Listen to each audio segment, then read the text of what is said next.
J'ai reçu les Joy-Con de chez Nixie. Voilà, mes Joy-Con ne marchaient plus. Enfin, ma Joy-Con droit de Switch ne marchait plus, plutôt exactement. Bon, voilà, j'ai déjà commencé à l'ouvrir. Du coup, on a un câble de chargement. On avait dedans le petit truc, petit plastique là pour mettre les manettes. Voilà. Et également, bon, ça va pas sortir. Super. J'aurais pas dû le ranger, ça. Voilà. Je l'ai sorti à l'envers. Bon, bah, c'est pas grave. Les Joy-Con. Voici les fameuses Joy-Con de chez Nixie, donc. La Joy-Con droit. Vous voyez que c'est beaucoup plus gros qu'une Joy-Con de Switch. Hein. Donc, ça dépend de votre prise en main, pour le coup. Je m'attendais à ce qu'elle soit beaucoup plus légère, beaucoup plus cheap, mais en fait, ça va. Les Joy-Con sont des Joy-Con à effet Hall, ça c'est cool. Voilà, voilà. Ça c'est vraiment pratique. On voit la manette de gauche aussi. Après, c'est peut-être... Ça doit être moins... Je pense que c'est moins pratique pour jouer. Ouais, c'est ça. C'est moins pratique pour jouer avec une demi-Joy-Con, par contre. Hein. C'est vraiment pas trop adapté pour ça. Mais bon, sinon, à part ça, le reste, c'est plutôt cool. Une croix directionnelle, ça, c'est plutôt bien. Parce que je préfère avoir une croix que les boutons des Joy-Con pas ouf qu'on a, là. L'autre Joy-Con qui est aussi à effet Hall. Hein, ça, c'est pratique. Pas de Joy-Con Drift. Ça, c'est le top. On peut les mettre sur rail, hein, bien sûr. Voilà. Derrière, on a un petit bouton programmable. Bon, ça ne me servira pas à grand-chose, moi, personnellement. Et on a ces deux petits boutons. Je ne sais pas à quoi ils servent exactement. Et aussi, l'autre subtilité, c'est qu'on peut recharger les manettes chacun avec un port. Voilà, on a le port USB là. Je ne sais pas trop à quoi ça sert.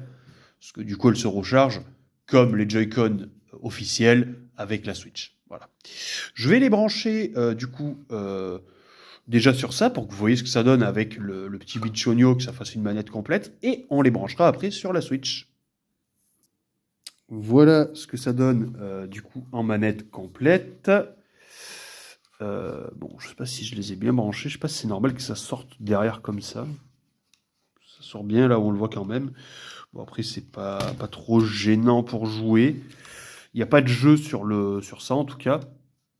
Donc ça c'est plutôt cool. Ça fait plutôt une grande manette. Hein. Je vais vous comparer ça avec une manette pro par exemple. Bon, j'arrive pas à passer. Je me suis bloqué tout seul. On va comparer ça avec une taille de manette pro.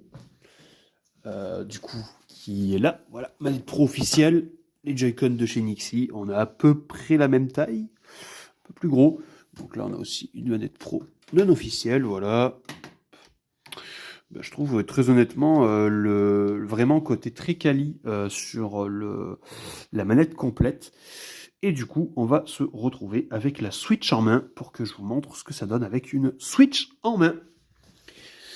Tiens, elle est là, la Switch.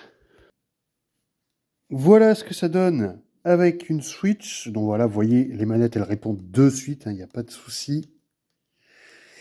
Voilà, hop, je vais appuyer sur un bouton pour revenir sur le menu, par exemple. Tout marche très bien, donc ça, il y a les LED. Je ne sais absolument pas comment elles se règlent.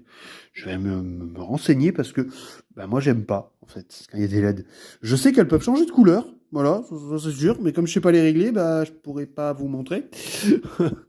Là, on a les boutons de vibration. Je sais pas pourquoi il y en a deux. Il y a des boutons de vibration, voilà. Ça, c'est un bouton turbo, comme je vous ai expliqué tout à l'heure. Et j'aime beaucoup ce grip là, franchement, ce grip est très très agréable en main. Ce grip. Et du coup, quand on a la Switch en main, forcément la Switch est beaucoup plus grosse, mais pas spécialement plus lourde, parce qu'en fait, les manettes sont plutôt bien équilibrées en poids. Ça fait que en fait, le poids de la Switch est plus centré, en fait. Contrairement au Joy-Con, où au bout d'un moment, ouais, c'est pas terrible. Hein. Ça, et puis regardez la taille, quoi. C'est beaucoup plus gros qu'une Joy-Con, ça c'est vraiment le gros point fort, je trouve. Donc voilà. Je vais essayer de trouver comment on enlève ces LED. Je ne pouvais pas forcément vous le dire dans cette vidéo, mais si vous voulez le commentaire, comment on enlève les LED, n'hésitez pas à me le dire, je vous le dirai en commentaire, quand j'aurai trouvé moi-même la solution.